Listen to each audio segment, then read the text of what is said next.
To Jesus for the cleansing power. Are you washed in the blood of the Lamb? Are you fully trusting in His grace this hour? Are you washed in the blood of the Lamb? Are you washed? Anginibingelele egameni lenkosi yethu Jesu. Siyanibingelela abantwana bakaNkuluNkulu. Ngulinda lokukhulumako. NgwakaNkosi ngisendaweni yaseFeni eseMpumalanga province. Ngokuphiwa inkosi umusa ngibonga leli thuba lokudlulisa imilayezo kaNkuluNkulu kubantu bakhe. Siyawubonga umusa kaNkuluNkulu. Siyambonga Jesu loyisimangaliso loyinkosi enamandla loyinkosi yenkazimulo. Siyambonga Moya Ingcwele ngokwehlela kithi waba ngumduduzi wasiholela kilo lonke iqiniso. Sibonga umusa ke kaNkuluNkulu nangalesi sikhathi sizawubusisa. Sicela uNkulunkulu athathe indawo nabayolalela bakwamukele konke lokhu kube senkosini uJesu enamandla. Baba wethu osezulwini siyabonga Nkosi enamandla. Siyabonga uNkulunkulu oyingcwele, siyabonga uthando lakho. Sithi wena uphakeme Nkosi, ufanele udumo nezibongo. Jesu leyinkosi longumsindisi lowafa wavuka ngegazi lakho, saphilisa zahlanzwa nezono zethu. Sithi imisebenzi yakho Nkosi ayisiyize. Ngako Nkosi yami simisa isiphambano segazi. Sicela ke Nkosi yami igazi lakho lisihlanze njalo lona leli sikhulumela ke ezulwini nanamuhla. Siyabonga Moya Ingcwele, siyabonga kwehlela emhlabeni. Siyabonga ukusikhetha ukuphila nathi. Nazi imfundiso, nazi izambulo, maziye kubo bonke abantu zibathinte Nkosi, bahlome izikhali zikaNkuluNkulu ngamandla kaJesu Kristu. Amen. Ngokuthunywa inkosi kunomlayezo kaNkuluNkulu nezambulo zikaNkuluNkulu. Inkosi ike yathi kimi angikhulume ngalo wesifazane loyisitha esikhulu sikaNkuluNkulu. Lo wesifazane abambiza ngokuthi is the Queen of Heaven. Lo wesifazane ekukhulunywa ngaye nasencwadini engcwele, encwadini yesambulo, bambiza ngokuthi is the Queen of Heaven. Ake ngicale ngisho bazalwane, nami ngingeza ulwazi. Ngiyazi ukuthi bakhona abanalo futhi ulwazi ngalokhu lesikhuluma ngakho. Nathi siyangeza njengomzimba kaKristu. Siyangeza kuloko abantu abakwaziko. Konke sikukhuluma lapha sikukhuluma ngoba sifisa ukuthi abantu bavuleke amehlo, baqine kuNkulunkulu, baqine ekumazini. Lemlayezo lena ayikho lula bazalwane, ngoba usuke uthinta imimoya, usuke uthinta izinkantolo ezithile zobumnyama, usuke uthinta ama-office obumnyama. Nawo anendlela yokulwa, anendlela yokusiphandla, anendlela yokuyiphindisela. Ngoba masikhuluma ngalezi zinto ezijule kangaka, kufana nokuthi ebumnyameni sokhela umlilo, kufana nokuthi ebumnyameni sibiza ukukhanya kaNkuluNkulu. Kuningi ke okubese kuyaphazamiseka nasebumnyameni. Bese nale mimoya iba nendlela yokuthi ilwe nayo, ngoba noApostoli Paul washo encwadini engcwele kwabase-Efesu wathi asilwi nanyama nagazi, chapter 6, silwa nemimoya. Wathi silwa neziphathimandla, silwa nezikhulu zobumnyama, silwa nababusi baleli lizwe lobumnyama. Wase wathi silwa nomoya ababi ey'ndaweni eziphezulu noma emazulwini. Labo moya ababi ke laba esikhuluma ngabo bababiza ngama-wicked spirits in higher places. Lo moya ababi ke laba basesigabeni esiphezulu. Omunye wale mimoya engikhuluma ngayo namuhla is a Queen of Heaven. Inkosazane yasezulwini, the Queen of Heaven, iyasebenza kakhulu emhlabeni. Isebenza ubumnyama ngenye indlela eyisimanga. Usebenza ngendlela esobala, nangendlela ecashile. Usebenza ngendlela evisible nangendlela einvisible. Mangikhuluma ngendlela evisible noma esobala, kusho ukuthi zikhona izimpawu zakhe lamhlabeni. Kodwa kuthatha abantu abavuleka amehlo noma abanomoya wokuhlola noma umoya wokuhlolisisa imimoya, a spirit of discernment, ukuthi babone imisebenzi yakhe. Lo mama esikhuluma ngaye la noma lenkosikazi noma lenkosazana uyisithixo noma ufuna kuzenza uNkulunkulu waleli lizwe noma uyisithixo esongamele lezwe lobumnyama. Uyisitha esikhulu sikaNkulunkulu. Uyisitha esimqunulako uNkulunkulu. The Queen of Heaven uhlala ezweni likamoya kuma higher heavenlies. Mawubuka izwe lomkhathi, the second heaven, le abantu abaningi abalaziko. Le Queen of Heaven ingaphezulu ngokwe dimension kunale second heaven. Njoba no Apostle Paul amakawabiza lama category alemimoya, yena ungaphezulu. Akukho lula ukufinyelela kuye. Ngokuthunywa inkosi enamandla ithi mangikhulume ngaye ngikulethe lapha. Lo muntu wesifazane lona unobunye ubuhlakaniphi obungathi bujulile. Imimoya eminingi isubmita kuye, isubmita ngaphansi kwakhe. Ngicela ukuthi ngikubeke lokhu kuphinde futhi kungabi into eba i-debate noma into esekufuneka siqhudelane ngayo ngokuyidebate. USathane ungaphansi kwale ngilozi engikhuluma ngayo. USathane mawulibuka kahle iBhayibheli like lamchaza iBhayibheli. Like lathi malikhuluma ngaye Sathane iBhayibheli ku Revelation chapter 12 lathi uyinyoka endala, the old serpent. Lize lathi ulahliwe ezulwini walahlelwa emhlabeni.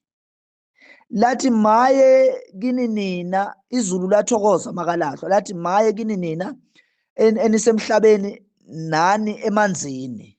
Revelation 12 from verse 11. Malibonga igama likaJesu. Likhuluma ngokulahlwa kukaSathane.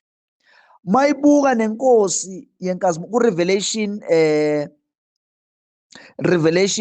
12 from 11 to 12. Lithi ngalokho thokozani nina amazulu nabahlala kuwo, maye nina amazulu nakuwo lulwandle, ngokuba uSathane wehlele kini enolaka olukhulu, azi ukuthi unesikhathi esifishane. uSathane walahlwa ezulwini. Bese kuba khona encwadini kaJohn 14 lapho inkosi yenkazimulo ku-30 31 ithi kubafundi bayo, angisayokhuluma okuningi kini kodwa uyeza umbusi walelizwe. Ithi kodwa kimi akanalutho. Moyifunda futhi kahle incwadi kaJohn 10:10 likhuluma ngoSathane njengesela. Lithi uSathane uyisela, uze kuzobulala, azobhubhisa, ukuzokweba. Liyamchaza uSathane, limchaza njengombusi. Kodwa njengoba engumbusi uSathane kunomunye uhlobo lomoya olunamandla. Njoba limchaza lithi uyisela, uyebo uyabulala uyabhubhisa. uSathane kunolunye uhlobo olunamandla olungaphezulu. Ngalibonga igama likaJesu. Kungako noSathane liyamchaza futhi noma ungafunda kwaseKorinte besibili 4:4 likhuluma ngoNkulunkulu waleli lizwe ophuphuthise ingqondo zabantu ukuthi kungasi kibo bangayiboni inkazimulo kaJesu. Uyachazwa uSathane ngeyinhlobonhlobo nangendlela ezihlukahlukene. Kodwa uSathane akusinguye longaphezulu ezweni lobumnyama.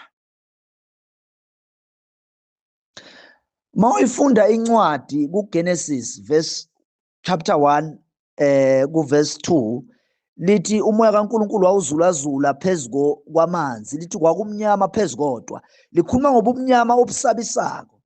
Lobumnyama is a network of darkness. Imimoya ehlangahlangene equkethe esebenza in different ways, in different dimension. Kodwa isebenza ububi kuphela emhlabeni, isebenza nangesono, nangegazi. Noma ufunda encwadini kaJona umbhabhadisi, ufunda lapha lalithi khona inkosi yenkazimulo ulizwi kwehlela emhlabeni angukukhanya, ukukhanya kukuphila kwabantu, lithi ubumnyama azange baqonda ukukhanya. Lisakhuluma ngobumnyama.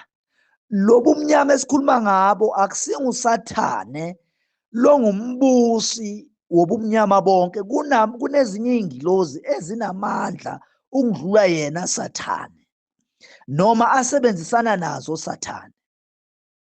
Malibonke igama likaJesu. Neda Sathane nguye lovela phambili ngenxa yepride nokuba arrogant. Nguye osobonakala ngathi ezweni lobumnyama bonke obukhona ezihlalweni zonke nguye obusako. Akusinjalo. Kunabanye bomoya babi. Kunencwadi kuRevelation 9:11. KuRevelation 9:11 likhuluma ngo-Abaddon, u-Apollyon. Limbiza njengenkosi yakwaLasha. Likhuluma ngolunye uhlobo lwengilozi elinamandla yobumnyama. Ngakho bazalwane, ithe inkosi yenkazimulo angikhulume ngalona wesifazane loqunula uNkulunkulu. Imimoya leminengi, imimoya yaselwandle, bo Queen of the Coast, imimoya bo Princess Jacqueline, bo Queen Elizabeth, bo Queen of the South, bo Indian Queen, zonke le inkosazana ezinamandla ezibusa izwe lamanzi ziripota kuloya mama, ne-wisdom ziyithatha kuloya mama. Lo mama ohlele emazulwini aphezulu bambiza ngamagama ahlukahlukene. Abanye bambiza njengo Mother Mary. Mother Mary kunkolo yama-catalogs, the Romans bambiza ngoMother Mary. Is that woman there ohlelile kuma-heavenly places? Lo mama lohlelile kuma-heavenly places ube isithixo esidala lapha ezweni lethu noma lapha emhlabeni.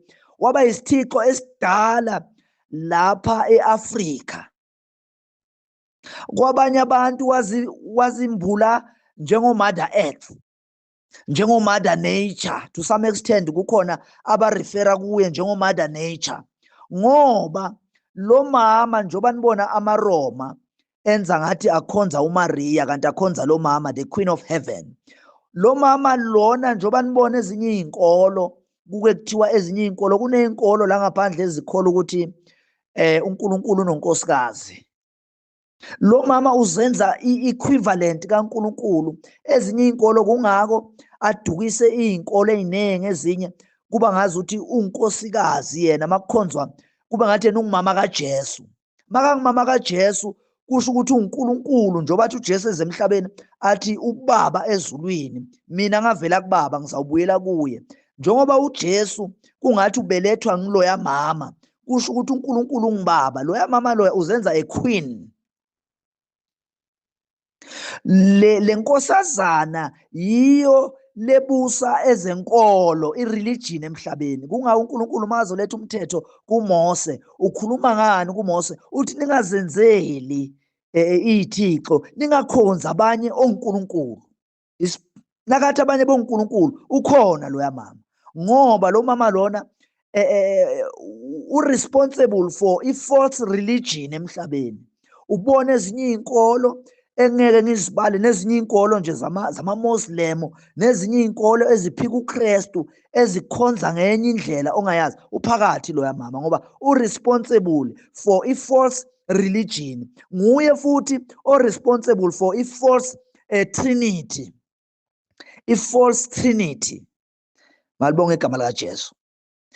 Ake ngimcinge lapha encwadini kaJeremiya. uJeremiya uke wakhuluma lapha kuJeremiya 44:17, uNkulunkulu abakhuza abantwana baka-Israyeli athi, nina nishisela inkosikazi yezulu impepha, niyithululela iminikelo yokuphuza. Uthi njengaloku nenzile nina nabobaba namakhosi ethu nezikhulu. Uyabakhuza ngaloya mama, abe bamkhonza njengenkosikazi yezulu, ngoba uzenza equivalent kaNkulunkulu. Njengoba uNkulunkulu ayinkosi, yena uzenza iqueen, naye ubusa ngomqondo wakhe longekho kahle. Mawufunda uJeremiya 7:18 ukhuluma lithi izwi, abantwana batheza izinkuni oyise, baphemba umlilo, abesifazane baxova inhlama ukuba benzele inkosikazi yezulu amaxebelengwane, bathulula umnikelo wokuphuza ukuba bangiqunule. Lo mama dala akhonzwa, lo wesifazane dala akhonzwa, ukhonzwe isikhathi eside emhlabeni. Mawukhuluma ngezwe lethu noma icontinent yethu iAfrika, uziyoshaya ezweni lethu iSouth Africa, lo mama nguye o-responsible more, nguye from a dimension owaqala this thing of from a higher dimension ye-manipulation, o-responsible for ama-ancestral spirits. Abantu bakudala bebamworshipha njengonkulunkulu, njenge-ancestor.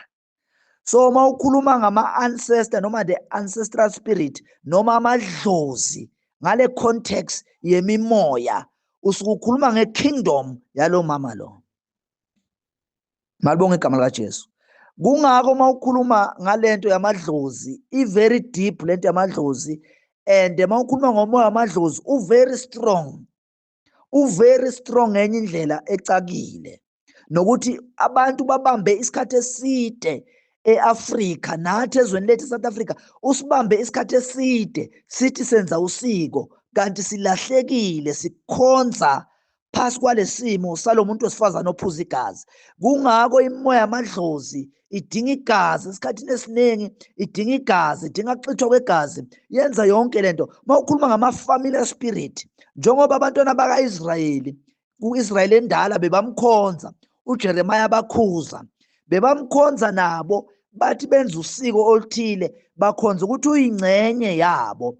So lo mama njengoba ngike ngithi ufaniswa njengomuntu engathi waziveza njengo-Mother Earth, ukuthi abantu bese bacela kuye izulu, bacela kuye inhlanyelo ukuthi kuvunde emhlabathini, bacela kuye ukuthi abadinga abantwana, abadinga imishado, bacela kuye. Lo mama akabusi yedwa ngoba phasi kwakhe kunemimoya eminye ebusako, ama-powers and principalities. Kungako ngithi mina neminye imimoya nayo uSathane uqobo lakhe inyoka endala ubuza kuye, une-ancient wisdom loya mama, bayabuza kuye bamconsulte.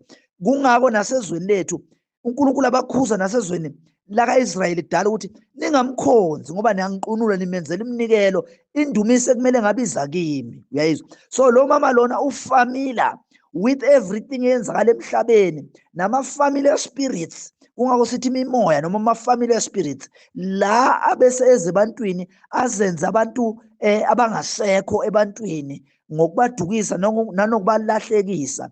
Is because of that woman who empowers such spirits, ngoba ufuna ukuthi abantu bakhonze uNkulunkulu phasi kolaka, bangamkhonzi uNkulunkulu ngendlela efanele.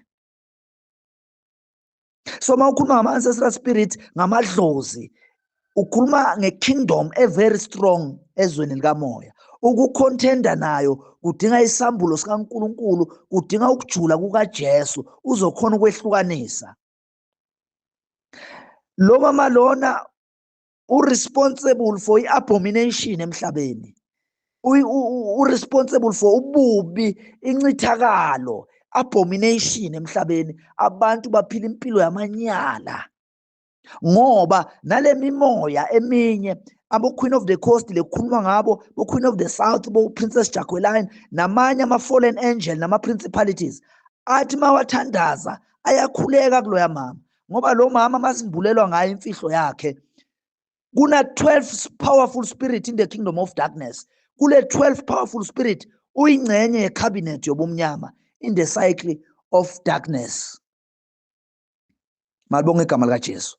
Lo mama lo responsible for illicit dressing. Kubantu besifazane indlela abagqoka ngayo emhlabeni, abomination is because of that woman. Lo mama lona unelihlo elikhulu elibona ke emhlabeni, uyakhona kubona emhlabeni asefe njoba ngisho ngithi ufuna ukuzenza equivalent noNkulunkulu. Unelihlo elikhulu elibona ke emhlabeni, elibona izinto eziningi ngesikhathi esiyi-1. Kungakho bantwana bakaNkulunkulu ake ngikhulume ngokuzimbula kwakhe lo mama. Lo mama lona bazalwane uyisithixo ekudala sikhona, noma lithi iBhayibheli limbiza ngesifebe esikhulu. Uyisithixo esidala sikhona. Ake ngikhulume ngokuzibonakaliswa kwakhe noma ngikhulume ngama-footprint akhe. Mawumfunda kahle lo mama, ufunde e-Egypt, njoba ngikhuluma ngese elikhulu. E-Egypt kunalento abayiworshiphayo njengalento abathi kune-false trinity, le shape ye triangle, bese kuba nelihlo abanye bathi is the eye of Horus. Eye of Horus, iso la Horus, isithixo saseGibhithe. That woman is behind that. Leso elapha is that woman, is that fallen angel. Mawuya ku-American dollar, uya e-America bazalwane. E-America kule mali dollar sign kune symbol ye pyramid e-America. America le symbol ye pyramid bese kuba naleso elikhona is that woman. Uyi-fallen angel. That's why idola lase-America kube nzima ukuthi amazwe amaningi acontende nalo. And idola lase-America likhonile ukudominate ama-continent nama-country amaningi within different continent. Lo mama lona mawuya e-America futhi e-New York yini la kune Statue of Liberty. Mawubuka le Statue of Liberty esise-New York, le Statue of Liberty i-image of this woman, isibazelo salo mama. That's why mawubuka le Statue of Liberty awukhona ukuhlukanisa ukuthi ngabe is a male noma is a female. Lo mama lona une energy essence ye-femininity. Lamandla aphuma la kuye, kuphuma amandla e-femininity. Kungako sim-associate njenge-woman, neBhayibheli limbeka njenge-woman. Kodwa mawusibuka le Statue of Liberty uyabona ukuthi lesa is a woman. That woman lawyer is that angel. Mawubuka la kuye kulomchela ugcokile, ugcoka umchelo naye crown. Lo mchela ugcokile uneinkanyezi eziyi-7. Le inkanyezi eziyi-7 njoba uyibona la zimelele ama-7 continent, ukuthi lama continent wonke alamhlabeni, ngabe ukhuluma nge-Africa, ukhuluma nge-Asia, ukhuluma nge-Europe, ukhuluma nge-South America, ukhuluma nge-North America, ukhuluma nge-Antarctica, une-access yonke lama continent. Ama-gate akhe lawa uyakhona ku-accessa all this continent.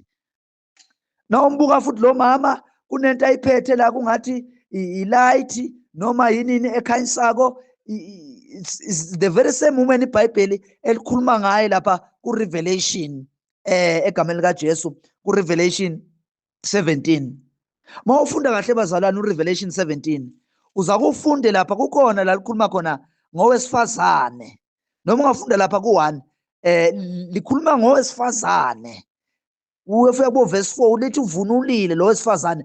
Malimchaza kahle uhleli phezulu kwesilo, malimchaza kahle izwi kaNkulunkulu likhuluma ngesilo esinezimpondo, impondo eziyishumi. Le impondo eziyishumi lingamakhosi omhlaba. Amakhosi omhlaba afeba nalo mama noma nesivumelwane na these principalities and this power. That's why bazalwane ngikhulumile ngoSathane. uSathane kukhulunyiwe ngaye ku-Revelation 12 wathi uphosele emhlabeni, akalwanga noNkulunkulu, ulwe nengilozi uMichael wanqotshwa. Akusiyo umuntu onamandla ezweni lobumnyama. Kungakuthi uSathane akanamandla. Lithi iBhayibheli nyawunyathela kuye nawufuna lapha encwadini kaLuka 10 17 to 19 inkosi enkazimulo iyakhuluma ngaye ithi niphiwa amandla ninokunyathela ofezela. niphiwa amandla okunyathela konke izinyoka amabululu. Likhuluma ngezimo ehlukahlukene zemimoya ehlukene, likhuluma nangayo uSathane, lithi akanamandla, limbize njengesela. Kodwa masolifunda kahle ku-Revelation 17 selikhuluma ngalesi sifebe esikhulu, lithi isifebe esikhulu esiyiBhabhiloni. Uphinde ufunde futhi naku-Revelation 18 bazalwane, malibonge igama likaJesu. Lesifebe esikhulu saseBhabhiloni, mawubuka eBhabhiloni kuke kwakhiwa ini? Itower enkulu, the Tower of Babel.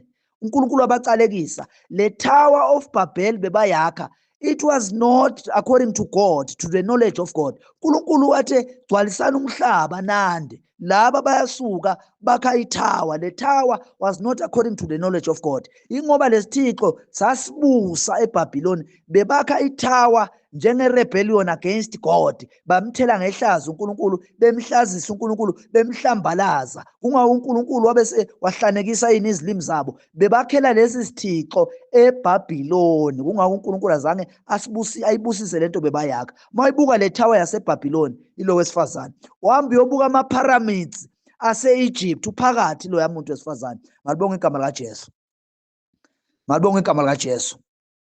Sikhuluma izinto zikaNkulunkulu, sikhuluma izinto zikaNkulunkulu. Lo wesifazane lo bazalwane, malufunda iBhayibheli kukhona abantu abaye bakhulume nge-Star of David, nge-Star of David, nge-Star of David. Le Star of David, noma singanayo i-biblical reference eclear, kodwa that Star of David yinto esethathe yakhepturishwa kuphi? Ebumnyameni. That star, lo mama lo engikhuluma ngaye, usebenza vele nange-star. That's why ezinye iy'nkonzo ney'nkolo eziningi zine-star. Le star sisymbolize ama-kingdoms of this woman and the finger of this woman. Because masikhuluma ngesandla sikaNkulunkulu, iminwe bazalwane, isandla sineminwe engihlanu. So le star sisymbolize ipower ethile, so sisymbolize idominion. So ezinye iy'nkonzo ziphakathi kwesandla se-star esi-false, senkanyezi e-false, ethatha i-worship imixe kulo yamama. Malibonge igama likaJesu Kristu lonomusa, lonomsindisi, loyinkosi yenkazimulo. Mawumbuka ngisho ungabuka ku-ancient Israel, ngisho uSolomon, kukhona abantu abakhonza abakhuluma ngering kaSolomon. Mawuyibuka iring kaSolomon inama-triangle aphambene, babiza the seal of Solomon, iring kaSolomon. That ring, ubona that symbol elapha kuleya ring leya kaSolomon is because of that principalities and power. Njoba ngisho ngithi masikhuluma ngobumnyama is a network. Ubumnyama bune-hierarchy. This spirit siyakhona kuzenza visible emhlabeni, kodwa abantu bangakhona ukusidisena. Bathi uSathane, kanti there's a higher force empowering the devil, empowering ingilosi zobumnyama ezinye, empowering ama-principalities athile. Lo mama lona ufikile futhi ngemfanekiso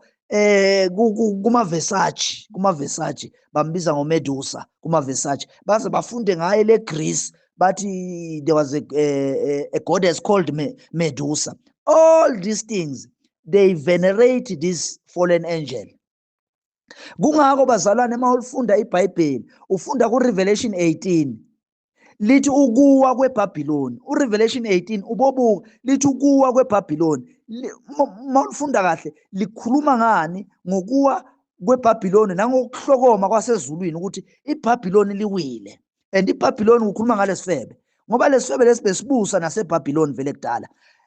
Mawufunda noDaniel, ufunda kahle kuDaniel chapter 10, kunengilozi eyafika, bathi abanye bathi uGabriel. uGabriel makafika uyasho ukuthi ngangivalele kuphi? Nezikhulu zakaPersia, the princes of Persia. Uyabona, ukhuluma ngenye ikingdom elemkhathini enama-different chambers, different dimension, eney'ndawo ey'hlukahlukene. And malikhuluma ngesikhulu sasePersia, alikhulumi nje ngepower eyi-one. Ama-forces lawa, and lama-forces lawa asebenza phasi kombuso othile, noma phasi kwe-fallen angel ethile namandla kunawo. Kungake ingilozi kaNkulunkulu bakhona ukuyivalela. Bangayivalela njani ingilozi kaNkulunkulu enamandla esuka ebukhoneni bukaNkulunkulu kuze kuthunyelwe Michael? Kuyakutshela ukuthi lapha kunama-powerful fallen angel obumnyama akhona, ne-army kaSathane. Ikhona this woman. Bamushipa bathi ngumother nature, bamushipa bathi ngumother earth. These women emhlabeni njoba sazi ukuthi in the kingdom of darkness, ningangizwa kabi, in the kingdom of darkness kupromotha kakhulu i-queenship than i-kingship. Ngoba yini ezweni lobumnyama bangayifuni i-kingship? I-kingship ihambelana noNkulunkulu, ihambelana ne-alpha. Lo mhlaba ucreatwe i-alpha, ucreatwe uNkulunkulu, uNkulunkulu onesici of being a man, but is beyond that.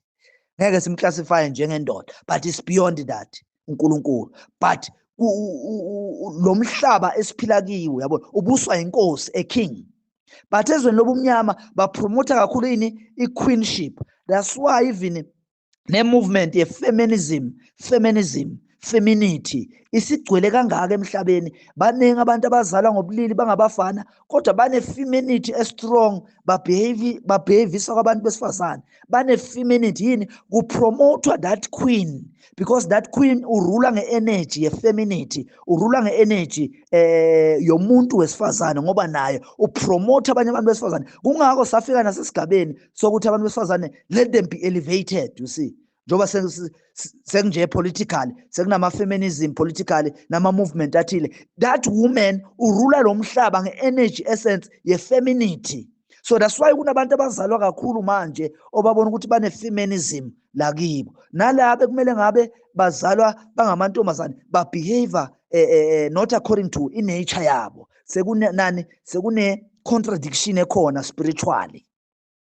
It's because of that woman. That woman unesandla se-manipulation. Uthi uNkulunkulu ngikulethe futhi lokhu ukuthi njoba ubona ezweni amazwe amaningi asathathe i-abortion ayipromotha athi abantu aba-aborte bakhiphe izisu. It's because of that woman, because that woman needs blood. Udinga ama-fetus nama-fallen angel, the queens from the ocean zidla ama-fetus ukuthi zizohlale zibancane, zizohlale ziretaina a beauty ethile, because these things they are creatures. So lama creature kuze ahlale amahle asulekile, they must eat ama-fetus abantwana, they must eat igazi labantwana. That's why kune-abortion. Abortion isho ukuthi thina siyilizwe lababulali. We are a country of murders. Sibabulali vele, sibabulali from the high office, sibabulali. You see, it's because of that woman ufuna ukuthi kuhlale kune-supply yegazi, kune-supply yokudla kwakhe okunama-nutrients okumenza a-retain i-power, a-retain i-purity yakhe in darkness, a-retain amandla athile azokhona ukuthi to rule. So izwe lamsupply-ke. Amakhosi omhlaba afebile naye, government, politician afeba naye, all these people abaku-leadership bafebile naye. Kungako iBhayibheli likhuluma ngani ngalesifebe esikhulu ku-Revelation 17 lithi uphuza igazi labakholwako. Akabafuna abakholwako ngoba uyababulala abakholwako. Malibonge igama likaJesu. Noma ungafunda lapha ku-Revelation ukhona ukuthi iBhabhiloni unina wezifebe nomanyala omhlaba. Now ufunda ku-Revelation, bazalwane bakaJesu, ufunde ku-Revelation 19 lithi isihloko sakhona ezulwini kuyahalaliswa ngokuwa kweBhabhiloni, ngokuthi liwile iBhabhiloni ezulwini bayahalalisa. Siwile isifebe esikhulu. Yini is another principality noma a power noma a fallen angel, obukhosi bobumnyama ekufuneka ekugcineni sinqotshwe. uSathane bazalwane ufaniswa njenge-lieutenant. Behind i-lieutenant kunabanye abantu abama-commander who are commanding things behind. So uSathane angaboshwa, there's another force empowering uSathane and other fallen angels. Ngalibonga igama likaJesu. Uthi uNkulunkulu ngikulethe lokhu ukuthi this woman, ngisakhuluma nje ngo-Revelation 19 bazalwane, ufunde kahle lencwadi lithi ezulwini kwajatshulwa kwahlokoma makuwa of this woman. Malibonga igama likaJesu. Noma ungafunda ku-Revelation 17:18 likhuluma ngani? Nge-spiritual warfare, ukulwa ukuthi ekugcineni amakhosi omhlaba azosijikela lesifebe esikhulu. Because umhlaba mawufunda kahle ku-Revelation 21 funeka udalwe kabushwa, ureforma umhlaba. Kusho ukuthi even nobumnyama kuzofika isikhathi lamakhosi bewavumelana with this woman, bewaku-alliance, ama-government leaders and all politicians abaku-alliance. There will come a time through reformation and the Spirit of God ukuthi nabo they must wake up. If akusinjalo bazoyithola basebumnyameni nasendaweni yokulila nokugedla kwamazinyo. Malibonga igama likaJesu. This woman engikhuluma ngayo le njoba izulu uhlokoma ngokuwa kwayo uyi-abomination, uyisicitho esikhulu phambi kobuso bukaNkulunkulu, wenza ububi emhlabeni, wenza amanyala emhlabeni phambi kobuso bukaNkulunkulu. Iy'thixo eziningi, amanye ama-principalities and powers akhuleka kuye this woman. Manje uthi noNkulunkulu ngikulethe lokhu, nawubuka i-AI, buka kahle bazalwane, njengoba ngikhulumile ngithi ubusa nge-energy ye-femininity, elevating i-femininity. You see, that's why ukhande ema-church kunama-confusion akhona. Some people now ba-debate ukuthi abantu besifazane should lay barun inkonzo noma kunjani. All these things, they are in the spiritual, le coordinates nale coordination is in the spiritual world. Malibonga igama likaJesu. Uthi uNkulunkulu ngikulethe naloko mawuyibuka i-artificial intelligence. Artificial intelligence lebathi AI. Mawuyibuka i-AI, this principality noma this power, this fallen angel usebenza njenge-motherboard. Yabona? Une-offshoot. Ucontributor amandla amaningi. Ukuthi i-AI ithathe umhlaba. Because nayo i-AI mawuyibuka ipromota ama-hybrid, ipromota i-computer system ukuthi abantu abarely ku-computer system, barely kuma-application, bangarely kuNkulunkulu, barely kuma-application, barely kuma-application a-different, kuma-Android nani, barely entweni ey'ningi nje ezisebenza ngani nge-technology, ezisebenza nge-computer system. And behind the consciousness ye-AI, this woman is a contributor of energy ne-essence ethile ukuthi AI idominate umhlaba. Mawuyibuka futhi i-AI, ubuke nabaphathi be-AI, nabantu abapromota abasebenza nge-intelligent ethile ku-AI, uzobabona ukuthi bapromota yini ama-female robots kakhulu. Ubuka ama-female robots akhiwe kangakanani. Ubuke the way they are so concerned about i-Mars planet. Bafuna uku-invade space, bafuna ukuya ku-Mars planet. They are so concerned. It's because of they have a connection with this fallen angel. Because this fallen angel uphila kuma-hyperspace in a hidden realm.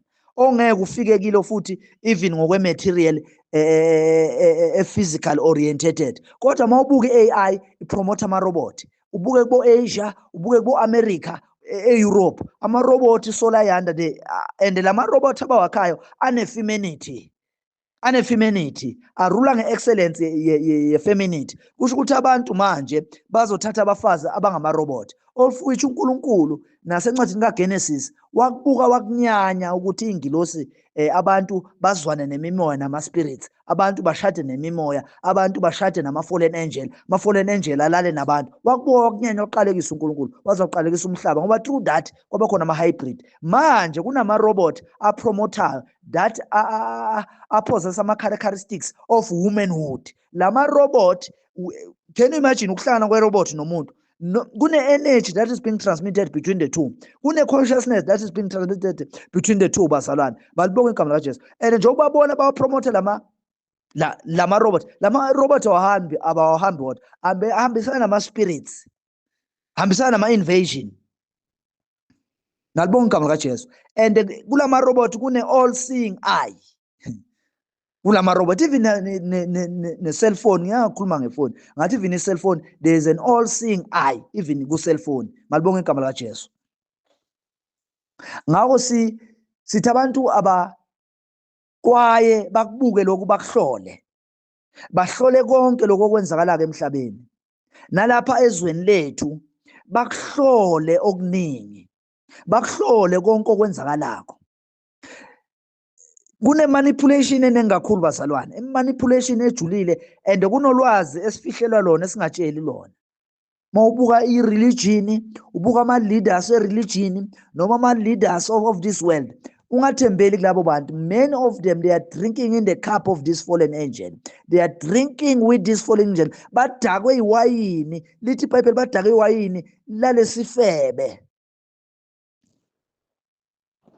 And uNkulunkulu, there's a leader eyafika la e-Africa eseyashona, from East Africa eseyahamba. There was a politician here, and that politician was ruling ngamandla athile. That politician uNkulunkulu wangivezela ukuthi you see that politician eyafika la ngesikhathi so engeke ngikhona ukuyisho manje.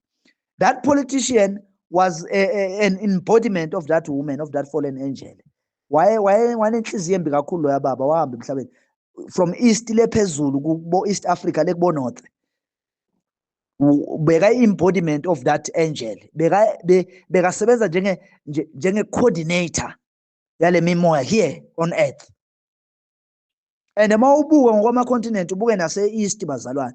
Lo mama lo noma ulifunda iBhayibheli, ulifunda iBhayibheli lapha ku Genesis 4:16. Lithi uKhayini makasuswa ebusweni bakaNkuluNkulu ngenxa yokuthi wayesengumbulali enza isono phambi kaNkuluNkulu, wahamba wayezweni lase north ngasempumalanga east. That woman une stronghold le east. Ama fallen angel ane stronghold east. Ane stronghold kakhulu east. Le East African stronghold kulama continent uzuyongena bo Middle East bane stronghold kakhulu ne satellite system of these dark energies. Uhamba uye Antarctica ne satellite, uhamba uye north from the North Pole, uhamba uye ngani. These fallen angels have been here ruling this earth. Ngakho ithi inkosi yenkazimulo, inkosi uJesu kulesikhathi esiphila kiso, ngoba lithi izwi mawufunde encwadini ka1 John 3:8 lithi ngalokhu indodana kaNkuluNkulu yabonakaliswa ukuzochitha imisebenzi kaSathane, to expose the work of darkness, to expose the work of wickedness. Nathi ezweni lethu siyanxusa abantwana kaNkuluNkulu, lahlani imisebenzi yobumnyama, lahlani izinto zobumnyama, lahlani okungasiko kaNkuluNkulu, vumelani Jesu anibuse. Lithi izwi elinamandla malufunda kahle kubase Efesu 1:10 uthi uNkulunkulu ngokugqwaliseleka kwesikhathi zonke izinto ziyawuhlanganiswa kuye Jesu Kristu ezisezulwini nasemhlabeni, uthi as a plan for the fullness of time to unite all things in him, things in heaven and things on earth together in Christ. Malibonga igama lika Jesu. Mawulifunda kahle iBhayibheli ufunde encwadini kaJohn 1:5 lithi uJesu Kristu wawukhanya, ukukhanya okwakhanya kwakhanya ebumnyameni. Manje uJesu Kristu uzobanika ithuba abantu ngoba uJesu Kristu ukukhanya bazalwane. Cela ukukhuluma ngokukhanya kwaJesu Kristu njenge radiation, njenge light, njenge imminence of the Lord Jesus Christ. Ilight lika Jesu Kristu, ilight lika Jesu Kristu manje kulesi sikhathi lizosebenza in 3 ways. Malibonga igama lika Jesu. Lizosebenza in 3 ways. Number 1, ilight lika Jesu Kristu lizosebenza njengokupurifier, purifier, to cleanse, to transform, ukuletha bonke abantu kuye, to draw all men to him. Inkosi yenkazimulo izobuyisela bonke abantu kuye. Kungako malifunda kahle incwadi engqwele lapha kuJohn 12:32 uthi nxa ngiphakanyiswa mina ngiyawudonsela bonke abantu kimi. Mawufunda lapha kuJohn 3:14 uthi njengoMose waphakamisa induku ehlanu, indodana yomuntu naye imelele kuphakanyiswa. Ngakho uJesu Kristu manje uzodonsa bonke abantu kuye. Le light lika Jesu njoba kukhanya kwezwe uzokwenza ukuthi abantu babe purified, babe transformed. Funa bavuma abantu ukuthi uyinkosi nomsindisi. Vumani ukuthi uJesu uyinkosi, vumani ukuthi uyabusa ezweni likamoya, uyinkosi yamakhosi. Le light lakhe uNkulunkulu manje liyakhanya emhlabeni njengelanga elivutha ukudlula ngisho ilanga 1000 times. Lizokhanyisela abantu, lithi number 1, abantu lizoba transforma, lizobageza bavume nje.